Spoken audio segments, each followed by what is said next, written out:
नमस्कार, मेरा नाम भाऊ तुरसेकर। आप देख रहे हैं प्रतिपक्ष।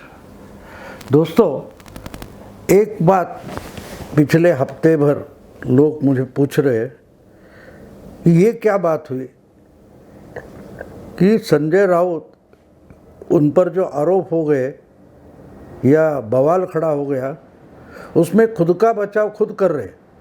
हाँ, बीजेपी वालों ने बोल दिया कि महाविकास आघाड़ी हो या शिवसेना हो, उसमें बेचारे राउत अकेले पड़ गए। तो उन्होंने ज़ोर शोर से एक पत्रकार परिषद लेने की कोशिश की, जिसमें पत्रकारों को सवाल तक नहीं पूछने दिया। लेकिन उसमें भी शिवसेना के कोई बड़े नेता उपस्थित नहीं थे, हाजिर नहीं थे। और उससे भी बड़ी बात यह है कि जिस महाविकास आघाड़ी का समर्थन या बचाव पिछले 2 साल से अकेले पूरी ताकत लगाकर संजय राउत करते थे, उस महाविकास आघाड़ी में से यानी 2 मित्र पक्षों से कोई भी संजय राउत के बचाव में आगे नहीं आया। ये बड़ी बात है। जबकि खुद आपको याद होगा, राहुल गांधी हो, प्रियंका गांधी हो, सोनिया गांधी हो, कांग्रेस हो, शरद पवार हो,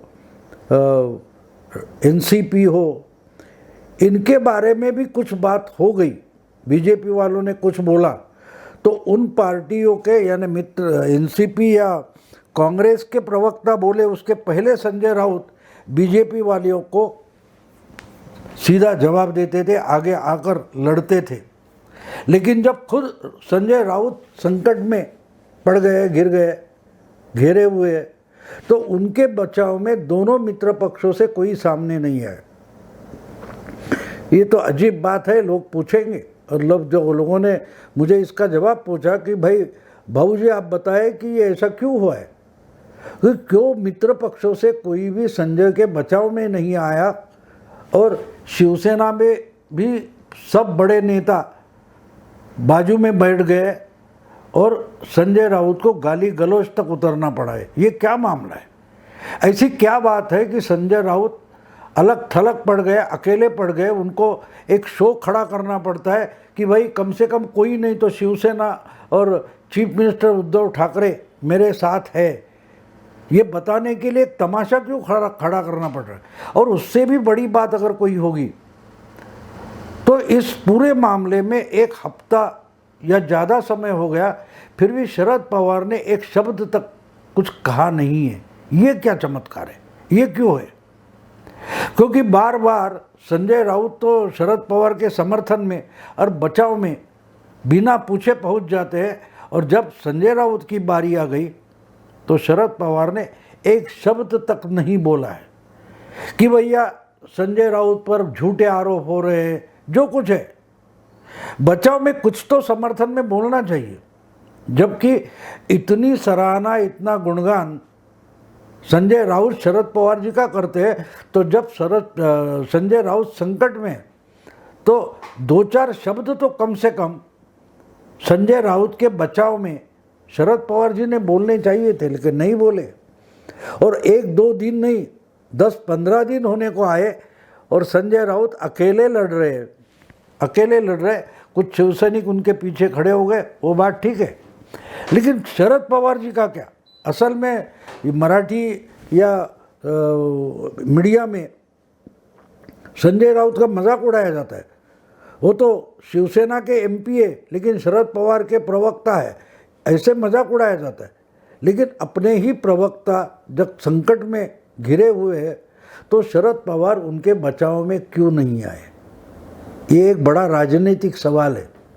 तो उसकी भी कारण मीमांसा होनी चाहिए, भैया ऐसा क्यों है, इसका विश्लेषण होना ज़रूरी है। तो कुछ लोगों ने अगर मुझे सवाल पूछे तो मैंने सोचा कि इस पर एक वीडियो बनाना चाहिए। तो इसका कारण मैं जो देख रहा हूँ कि पवार इस समय में या इस परिस्थिति में खुद को संकट में नहीं डालना चाहते। अगर पूरी पॉलिटिकल सिचुएशन होती, राजनीतिक परिस्थितियाँ होती, तो उसमें कोई बचाव खड़ा कर सकता है। लेकिन जबकि आज संजय राउत के समर्थन में जाना मतलब उनमें जो उन पर जो आरोप हो रहे हैं वो आरोप पे अपना हाथ जला लेना है, ये क्या शरद पवार जी का डर है? आपको याद दिलाता हूँ 8-10 महीने पहले की बात है, जब शरद पवार की ही पार्टी के नेता और महाविकास आघाड़ी के गृह मंत्री थे अनिल देशमुख, उन पर जब परमवीर सिंह ने आरोप किया था, एक खत लिखा था जो चीफ मिनिस्टर को लिखा था और जिसकी कॉपी गवर्नर को भेजी थी, और बाद में वही खत सुप्रीम कोर्ट में लेकर गए थे परमवीर सिंह, मुंबई के भूतपूर्व कमिश्नर। तो उसके बाद जो आरोप अनिल देशमुख पर लगे थे, तो उनके बचाव में खुद शरद पवार निकलकर सामने आए थे। वैसे देखो तो शरद पवार जी मुंबई के बाहर या महाराष्ट्र के बाहर कभी प्रेस नहीं लेते, पत्रकारों से बात नहीं करते, पत्रकार परिषद नहीं करते, लेकिन अनिल देशमुख ऐसा एक्सेप्शनल अपवादात्मक केस है कि जिसमें पवार साहब ने दिल्ली में प्रेस कॉन्फ्रेंस की थी और सिर्फ एक नहीं तो लगातार 2 दिन उन्होंने अनिल देशमुख कैसे निरपराध है, निष्पाप है, ये बताने के लिए प्रेस कॉन्फ्रेंस चलाई थी। और उसमें उनको उल्टे सीधे सवाल किए गए, फिर दूसरे दिन तो उन्होंने प्रेस कॉन्फ्रेंस आदि छोड़ दी और निकल गए थे, और जोर शोर से उन्होंने अनिल देशमुख का बचाव किया था कि ऐसा हो ही नहीं सकता, जो कुछ सचिन वाजे बोल रहा है या परमवीर सिंह बोल रहा है वो पूरा झूठा है। जब इन्होंने वसूली के आदेश दिए वगैरह वगैरह आरोप कर रहे, उस समय तो अनिल देशमुख क्वारंटाइन हुए थे, कोरोना बाधित थे, वो अस्पताल में भर्ती थे। तो जो इंसान या मिनिस्टर हो फिर भी इंसान है, तो वो क्वारंटाइन हो गया है, उससे किसी को मिलने नहीं दिया जा रहा है, तो वो किसी पुलिस अफसर को वसूली के लिए आदेश कैसे दे सकता है, मिल कैसे सकता है? और दूसरी बात है कि जो सब कांड हुआ है वो मुंबई में हुआ है, और अनिल देशमुख तो विदर्भ में मुंबई से बहुत दूर, सैकड़ों किलोमीटर दूर एक अस्पताल में क्वारंटाइन में थे, तो ये कैसे हो सकता है?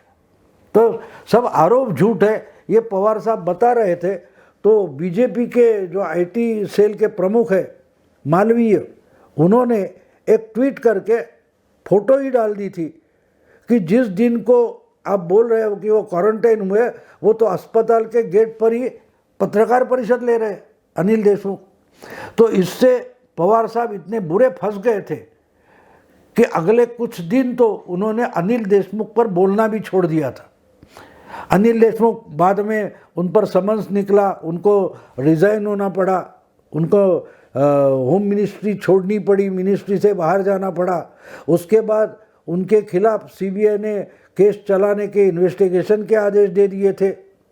जब इन्वेस्टिगेशन शुरू हो गया तो उन पर ईडी का समन्स आ गया, तो समन्स हटाने के लिए या ईडी की सीबीआई की जांच बंद करने के लिए उन्होंने बार बार सुप्रीम कोर्ट, हाई कोर्ट के दरवाजे खटखटाए थे, याद होगा आपको।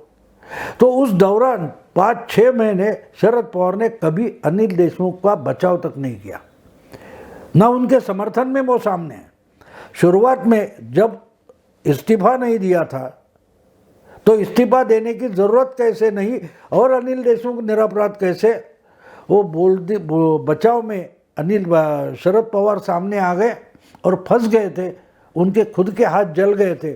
शायद उस कारण आज संजय राउत के बारे में शरद पवार फूंक फूंक कर कदम रख रहे कि क्या मालूम जो आरोप हो रहे वो सामने से देखो तो संजय राउत बुरे फंसे ऐसा महसूस होता दिखाई दे रहा है, और अगर मैं इनके बचाव में चले जाऊं तो पूरा मामला मुझ पर उलट सकता है। इसलिए शरद पवार इस मामले में कुछ बोलना नहीं चाहते। बचाव तो दूर की बात है, संजय राउत निष्पाप है, निरपराध है, इनोसेंट है, उन्होंने कुछ गुनाह नहीं किया है, कुछ घोटाला नहीं किया है, ये जानबूझकर बीजेपी वाले बदले की भावना से कुछ कर रहे हैं।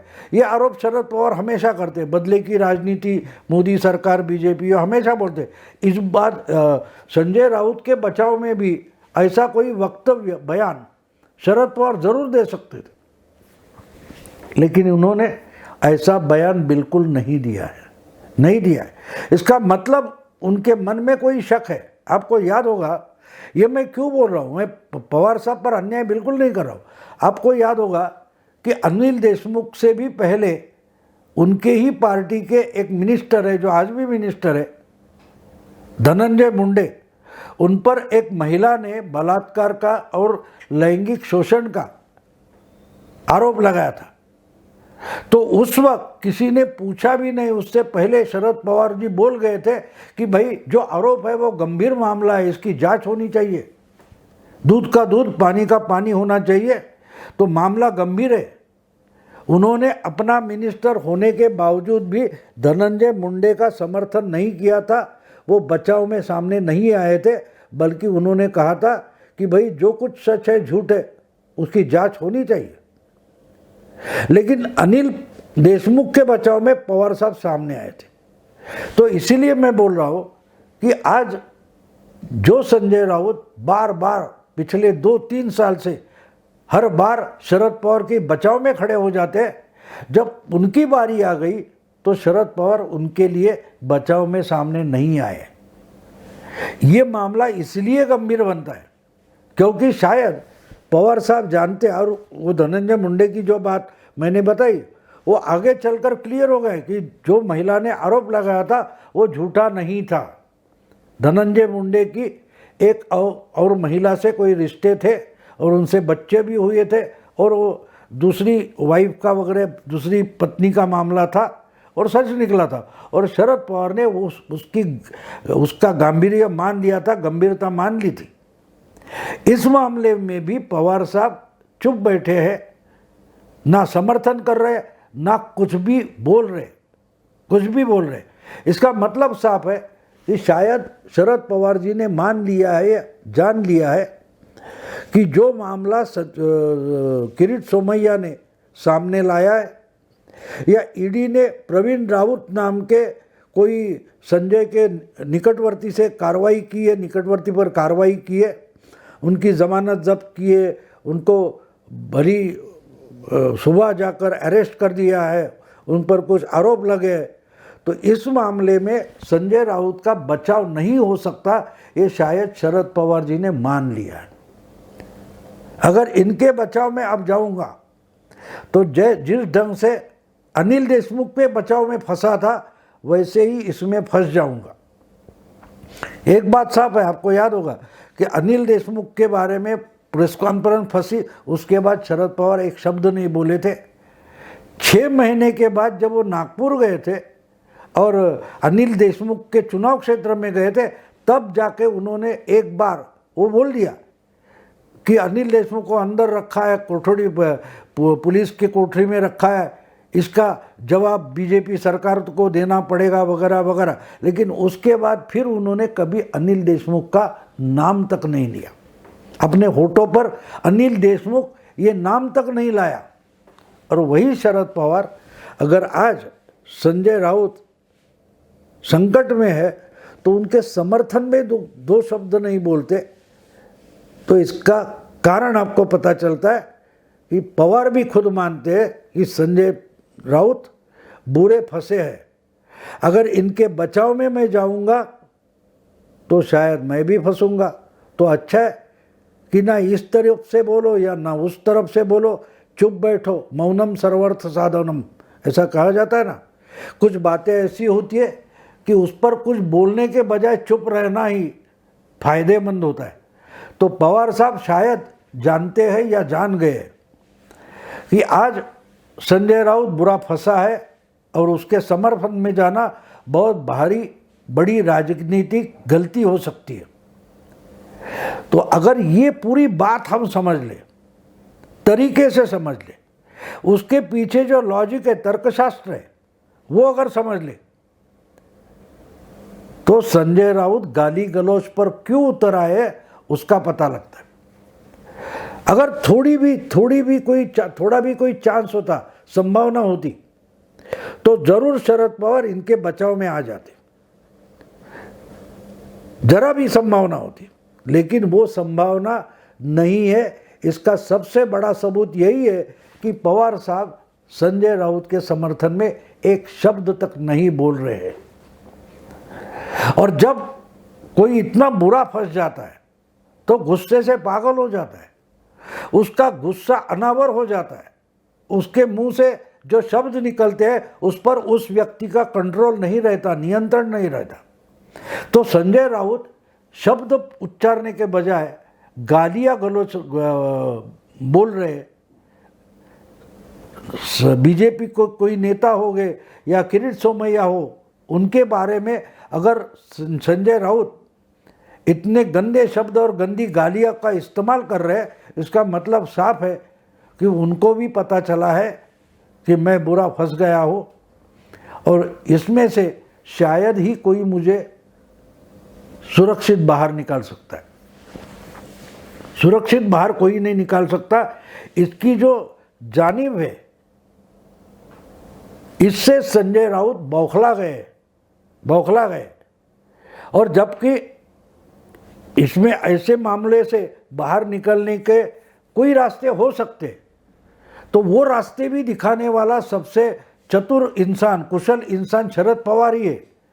लेकिन शरद पवार भी इनकी मदद को नहीं आ रहे, ना कोई रास्ता बता रहे। इसका मतलब साफ है, संजय राउत बुरे फंसे।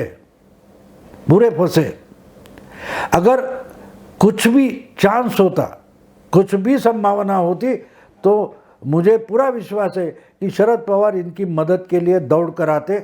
अपने इतने बड़े निष्ठावान, दूसरे पार्टी से होकर भी अपने लिए व्यक्तिगत निष्ठा रखने वाले संजय राउत के लिए शरद पवार दौड़ कर आकर उनको बचा लेते, लेकिन नहीं बचा रहे। इसका मतलब साफ है कि संजय राउत बुरे फंसे हैं और इसी कारण पवार साहब उनके बचाव में सामने नहीं आ रहे। दोस्तों, अगर ये वीडियो आपको पसंद आए तो लाइक कीजिए, शेयर कीजिए और प्रतिपक्ष को सब्सक्राइब कीजिए। नमस्कार।